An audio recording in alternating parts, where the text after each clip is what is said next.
En este vídeo tutorial vamos a estudiar los circuitos inversores lógicos. En primer lugar, se va a explicar el circuito inversor MOSFET con resistencia de drenador. Para ello montaremos el circuito que aparece en la pantalla, donde tenemos un MOSFET canal N, el cual hemos editado su longitud, anchura, potencial umbral y transconductancia, como se explicó en la práctica 3. Colocamos una resistencia de drenador de 4,7 y la fuente de alimentación de polarización VDD y VSS elegidas de la familia de fuentes de alimentación de la familia CMOS Supply.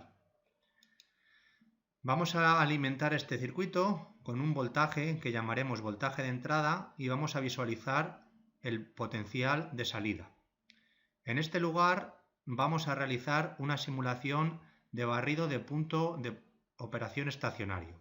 Para ello elegimos una simulación DC Sweep, en donde elegiremos que el valor de la variable que vamos a barrer es el voltaje de entrada.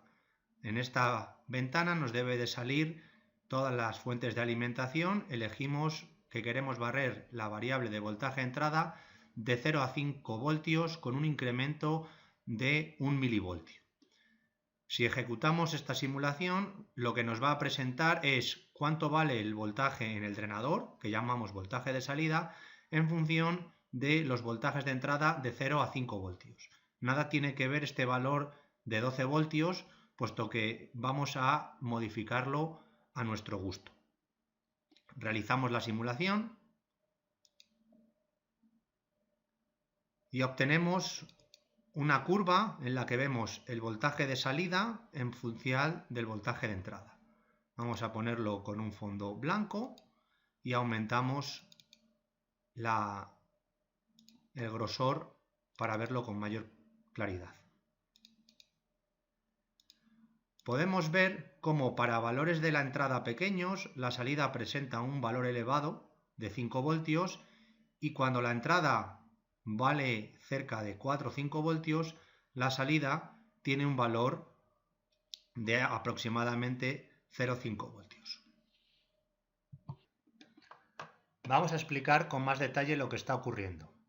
Como en el transistor hemos fijado un potencial umbral de 0,8 voltios, mientras la entrada no supere dicho potencial, el transistor se va a encontrar en corte, no va a circular corriente por él.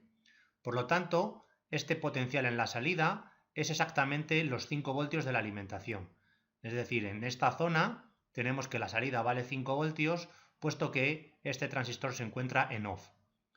A medida que superamos ese potencial umbral de 0,8 voltios, el transistor se va a ir comportando como una resistencia en modo triodo, de forma que ahora sí el potencial en la salida va a tener un valor más pequeño que 5 voltios y cuando nos encontremos en la parte de entre 4 y 5 voltios, este punto medio es un divisor de potencial, de forma que dependiendo del valor de esta resistencia pequeña que se comporta de forma triodo, vamos a tener que el potencial de salida no es exactamente 0, sino que es un poquito mayor.